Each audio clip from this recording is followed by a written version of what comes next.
Are you someone that always smiles politely, while in the inside you think, hell no? Or do you often accept invites to keep things well, even if it's the last thing you want to do? Congratulations, you are officially lying. Hi, I'm Tom and welcome to the Dopamine Factory, where we aim to understand life and craft daily happiness. And today's episode is about boundaries and why not setting boundaries in the long run can destroy the very relationship you're trying to save. A few years ago, I was in a relationship where I always played the agreeable, nice guy. If she asked me, Tom, do you want to join in the weekend away? I always said, sure. Tom, do you want to join this evening activity? Sure, I will join. Tom, do you want to join another weekend away? Sure, I have other plans, but I can reschedule and then join. So, on the outside, I was super agreeable. However, on the inside, I felt my resistance grow. Because the truth was, I don't like consistently being away. I really like staying home and I need space for myself. But instead of saying that, I find workarounds to the situation. Still joining others' activities, but then constantly reading my books in the morning while I was waiting for the significant other. Or spending a lot of time on my phone during the activities. Or constantly suggesting to go home early with all kinds of excuses without clearly naming the real issue. And here's the catch. By never raising my true voice and by not creating clear boundaries, my significant other assumed that I actually loved all the activities she proposed. So years later, when I indicated that I wanted more free time, she was confused and said, "What do you mean? You always said yes. We always did this together."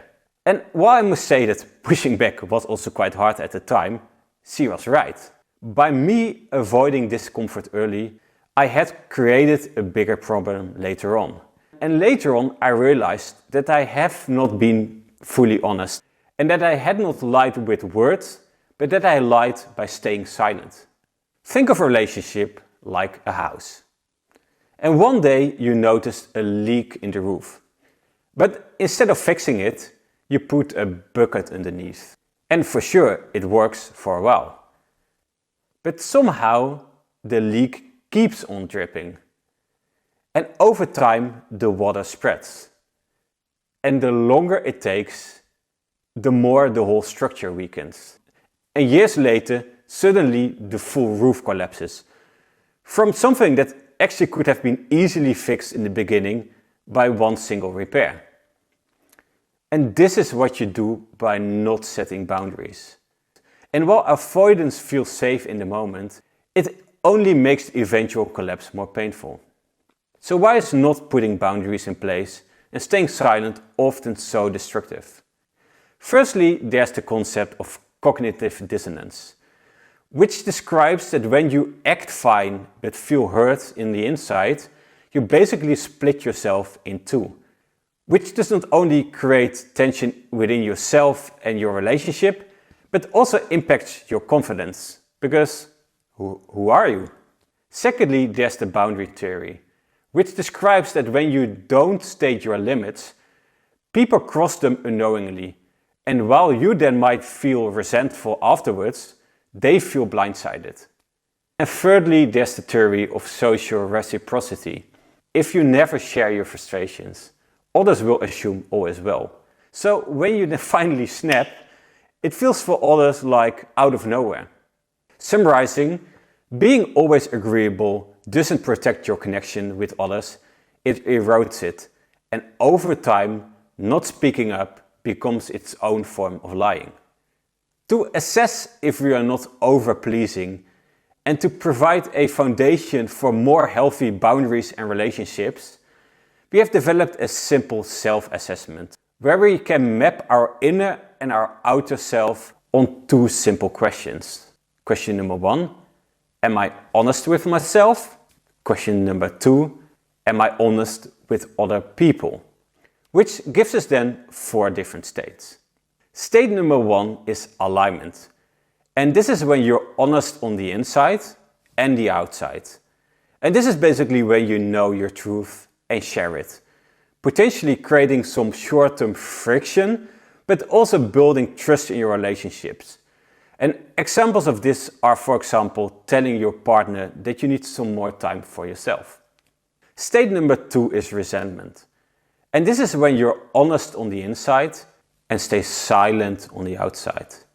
And this is when you know your own truth, but you simply don't speak up. So frustration starts piling up inside, while outside it looks all fine.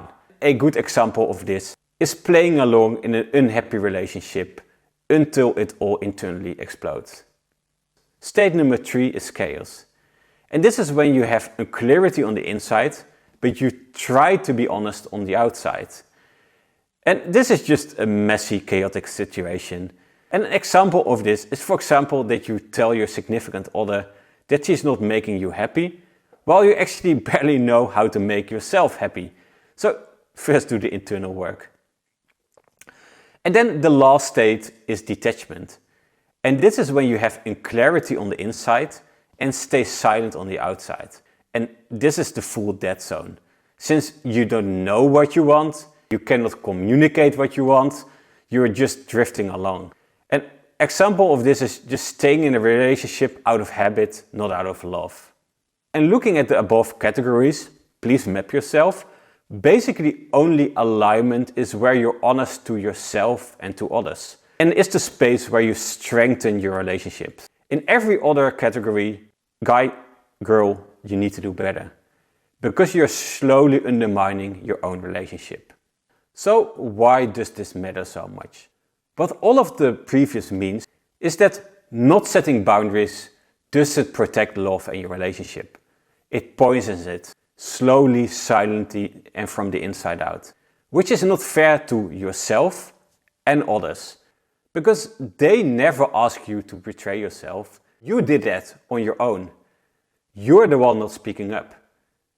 Boundaries are basically relational foundations.